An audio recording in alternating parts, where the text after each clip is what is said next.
Assalamualaikum warahmatullahi wabarakatuh. Bismillah, alhamdulillah, wassalatu wassalamu ala asrofi anbiya'i wal mursalin wa ala alihi washabihi ajmain, amma ba'du. Puji percaya syukur malah kita panjatkan kepada Allah Subhanahu wa taala. Tak lupa salawat dan salam semoga tetap terlimpah curahkan kepada Nabi kita, Nabi besar Muhammad sallallahu alaihi wasallam. Yang terhormat Bapak dosen selaku pembimbing mata kuliah politik dan etika pendidikan, dan tak lupa kepada teman-teman semuanya yang mudah-mudahan dimuliakan oleh Allah Subhanahu wa taala. Baiklah, di sini kami akan memenuhi tugas daripada dosen kita, yaitu untuk mempresentasikan jurnal yang telah kami buat. Baiklah, di sini kami akan membahas tentang pendidikan multikultural, refleksi kebinekaan di Indonesia. Nah, sebelumnya apa sih itu pendidikan multikultural? Marilah kita bahas satu persatu. Baiklah, yang pertama kita membahas tentang pendidikan multikultural yang akan disampaikan oleh saya, Ade Pujana. Nah, apa sih itu pengertian dari pendidikan multikultural? Pendidikan multikultural itu telah didefinisikan dalam banyak pandangan dan banyak latar belakang bidang keilmuan seperti antropologi, sosiologi, filsafat, dan psikologi. Nah, pendidikan multikultural ini lahir karena permasalahan manusia yang ditindas hanya karena perbedaan. Itu jadi lahirnya itu karena permasalahan manusia yang ditindas karena perbedaan. Nah, kemudian pendidikan multikultural ini sangat memuliakan manusia karena memandang semua manusia setara, dapat bekerja sama dan saling menghormati walaupun kita berbeda budaya, ras, suku, etnis, agama, jenis kelamin, cara pandang, dan dalam berbagai ahli. Pendidikan multikultural itu dijelaskan oleh beberapa ahli tokoh. Yang pertama oleh James Banks dalam bukunya 2010. Nah, mendefinisikan pendidikan multikultural itu adalah sebuah ide bahwa semua siswa itu tanpa memandang gender, kelas sosial, etnis, ras, atau budaya harus memiliki kesempatan yang sama. Nah, intinya itu jadi siswa itu harus memiliki kesempatan yang sama. Nah, ini menurut James Banks. Jadi intinya semua siswa itu harus memiliki kesempatan yang sama, tidak memandang dari gender, kemudian kelas sosial, etnis, ras, maupun agama, budaya. Nah, itu. Kemudian yang kedua ada menurut Estiana.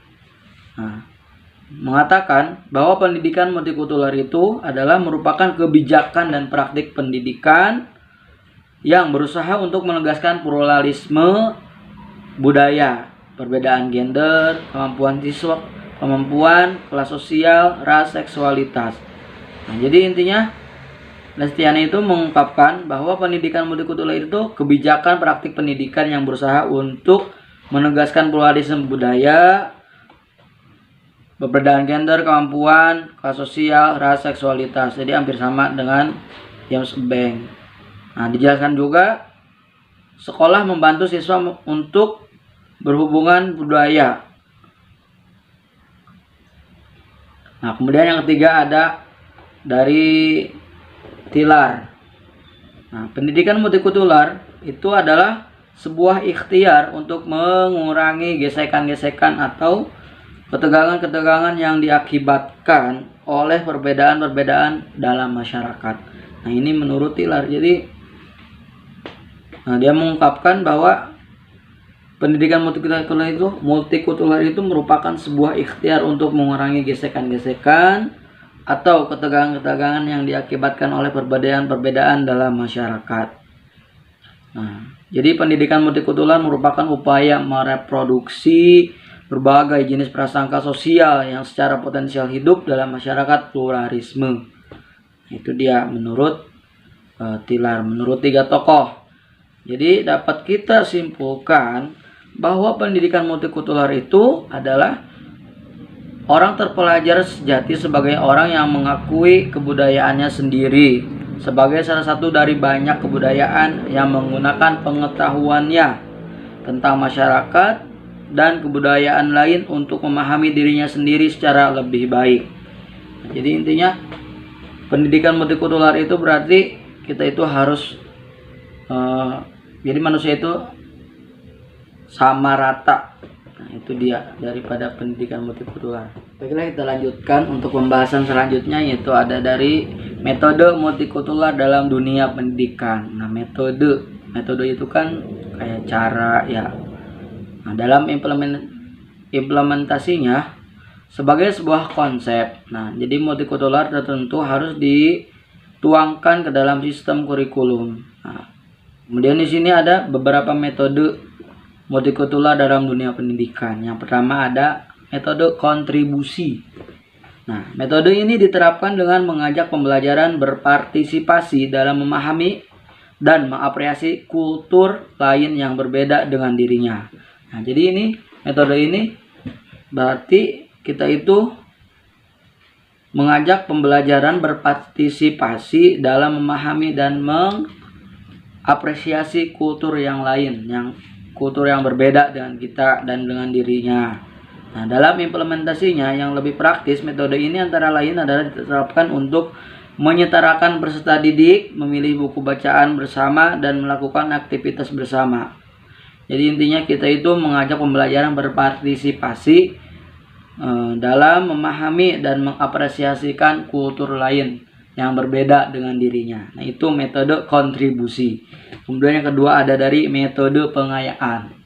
Nah, metode ini memperkaya kurikulum dengan literatur dari atau tentang masyarakat yang beberapa kultur etnis atau agamanya.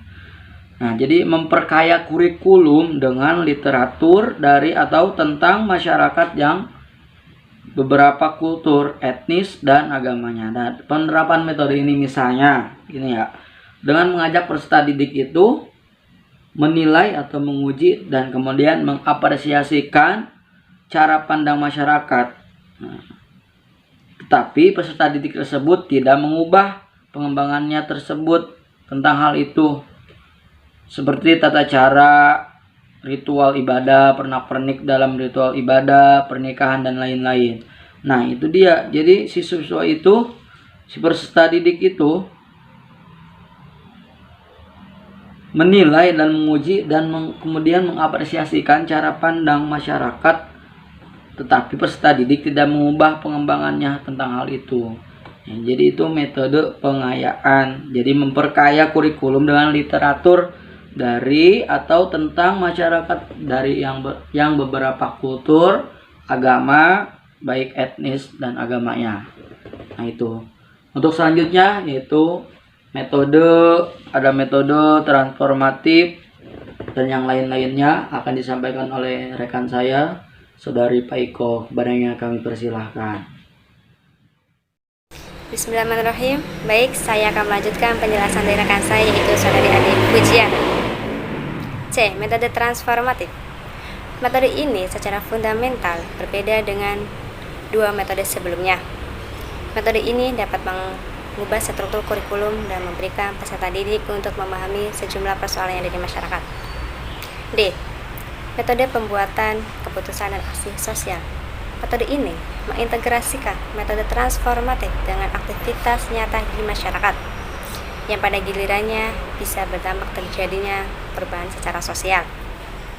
Kemudian, penjelasan terakhir dalam materi pendidikan multikultural yaitu pembelajaran pendidikan multikultural bagi pendidikan Islam, yang terdiri dari 5 poin. Di antaranya, yang pertama, pendidikan multikultural. Yang kedua, multikultural dalam pendidikan Islam. Yang ketiga, kurikulum. Yang keempat, solusi pengembangan pendidikan multikultural di Indonesia. Yang kelima, tujuan pendidikan Islam. Yang pertama, pendidikan multikultural adalah proses penanaman cara hidup menghormati dan bersikap toleransi terhadap keanekaragaman budaya yang hidup di tengah-tengah masyarakat. Yang kedua, multikultural dalam pendidikan Islam. Multikultural dalam pendidikan Islam dapat ditelusuri melalui sistem pengelolaan lembaga pendidikan Islam yang terkenal dan yang terkait dengan sistem proses dan orientasi. Yang ketiga, kurikulum. Pendidikan multikultural melalui pendidikan agama Islam dapat dilakukan melalui pemberdayaan kurikulum, penambahan atau perluasan kompetensi hasil belajar dalam konteks pembinaan akhlak mulia dengan memberikan penekanan pada berbagai kompleks atau kompetensi dasar. Yang keempat, solusi pengembangan pendidikan multikultural di Indonesia. Pengembangan dan penerapan pendidikan multikultural di Indonesia tampaknya sangat cocok. Karena Indonesia terdiri dari budaya, etnis, suku, serta bahasa yang harus saling kita hormati satu sama lain. Oleh karena itu, pengembangan pendidikan multikultural perlu didesain dalam model pembelajaran yang lebih menekankan pada penanaman norma-norma etnis dan nilai-nilai kemanusiaan dan ketuhanan dalam tataran kemanusiaan keakhiratan. Yang terakhir, tujuan pendidikan Islam adalah menciptakan generasi-generasi masa depan yang berkependidikan serta mempunyai budi pekerti yang luhur dalam berakhlak agar menjadi insan kamil yang saling menghormati satu sama lain. Baiklah, itu saja penjelasan dari saya. Selebihnya saya serahkan kembali kepada moderator. Baiklah, itu pembahasan dari kami tentang pendidikan multikultural, refleksi kebenekaan di Indonesia. Mungkin cukup sekian dari kami. Kurang lebihnya kami mohon maaf. Mungkin banyak-banyak salah dari kami, dari penyampaian maupun dari hasil jurnal yang kami buat ini masih banyak kesalahan. Kurang lebihnya kami mohon maaf. Mudah-mudahan ada banyak manfaatnya untuk kita semua. Khudma sofa wa dama kadar. Wallahu muwaffiq ila aqwamil thoriq. Wassalamualaikum warahmatullahi wabarakatuh.